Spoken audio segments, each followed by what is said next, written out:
Hey everybody, this is Patrick McGuire with the North Shores Real Estate Group. I'm here with my teammate Pat Marcotte, and we're going to do our weekly market report. Today is November 15th, 2013.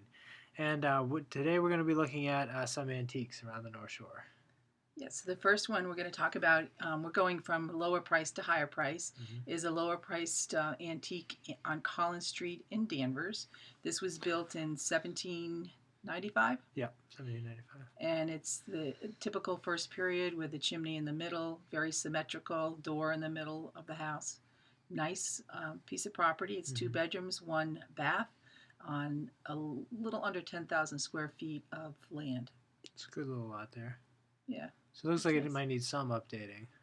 It looks like it's had a little bit, like the bathroom is over the years, but the kitchen looks a little dated. It's interesting, and as we go through these, we'll kind of see it. The houses are so old. Yeah. They've needed to be updated so many times. You kind of get this very interesting flow to some of the houses. And some of them have been renovated, and some have been restored. And when it's restored, then it really retains its value as an antique. All right, and that was on for a little less than $260. Correct. All right, so this next one is Dave Bromfield over in Newburyport.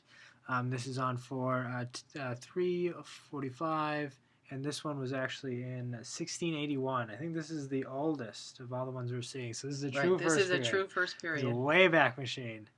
And as we can see by some of the pictures, you can certainly tell. Outside all clapboard, you see some of the fireplaces there, and it's got a little bit of a yard and some nice space. But what we really do is we get into the inside. So we see these just massive floorboards. Yeah, the wide planks. Almost 2 feet, yeah. Really low ceilings as well in that period. Very low ceilings. The stairs are kind of funky. You get these interesting panels around the fireplaces and multiple fireplaces. Probably one in every room was heated by fireplace if they could afford it. And the other thing is, there's very little windows or small windows because at that period they were trying to keep the elements out. Right.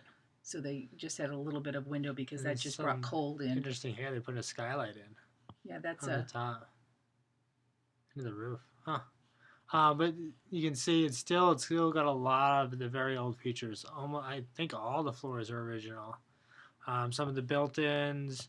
You can see all the beam work up in this kind of attic space they've got going on up here. I don't know how many square feet this is. We'll have to check in a second. It's got the it's an old kitchen, but I think this is somewhere you could really you could renovate and retain all the old character by cleaning a lot of the stuff up. If you like that period house, is a certain type of person who enjoys it. Yeah. We were talking before we started this. I sold one that had a lot. It was the first period in Beverly, Absolute and had a lot of the same exact features that you see in this one. And the buyer just loved it. So yeah, this is a little under 1,400 square feet. So it's kind of small, but it's got a lot of character to it. This one's always good. The next one is in East Main Street in Georgetown. This is probably the newest that we've been looking at. Yep. This was built about 1840. But a big house, 10 rooms, 4 bedrooms, 2 full baths. Looks like in nice shape. And when you get to this period, you can see the chimneys are both at the ends rather than the central. And this looks like it's been renovated, not restored, because you can see the nice hardwood floors, and looks like they've been recently sanded and polished. Kitchen's been updated with granite kitchen, maybe granite counters. It's hard to tell. I think it's faux granite. Yeah, but newer appliances in nice shape. And what was the asking price of this one? I think it was a little less than $5. Yeah, $499. But nice community, right downtown. Yeah. And they still got some of the older features, but then you got all the modern conveniences. Right. And like we talked about it at the beginning, sometimes you see that. Yeah, sometimes it's the best of both worlds. Yeah. This looks like it has a barn that's a lot of fun that someone would really enjoy. You get a well. That's interesting. Yeah. It's probably not functional. Or if it's functional, they might just be using it for watering. Yeah. This one's in Beverly. We're back downtown in Beverly, and this is on Front Street, which is actually the oldest part of Beverly. Asking $549. It's built in 1775, and again you can see the symmetry between the windows and the front door. Yeah. This has a little dormers on the top, so it had kind of a third story up there. And it looks like it's in nice condition. Yeah, it They've does. done some upgrades, but they look like they've maintained some of the integrity of the age of the house.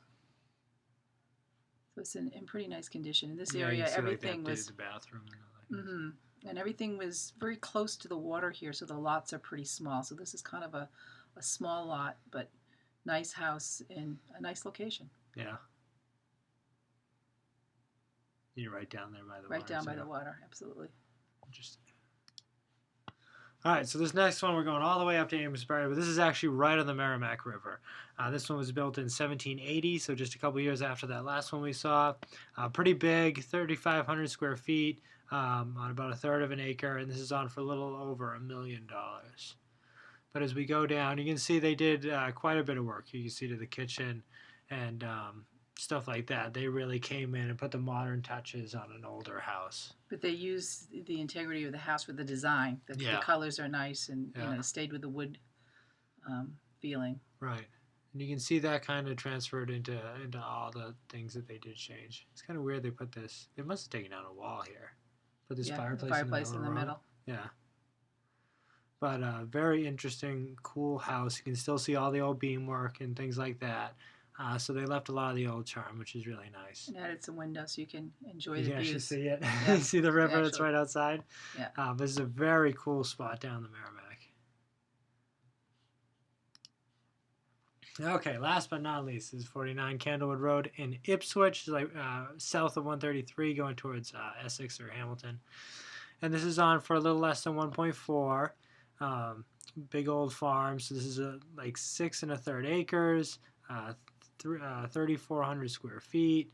You get a lot of space down here, and this was actually built in 1721. So one of the, I think it's the second oldest we've looked at. Yeah, and just a giant farm.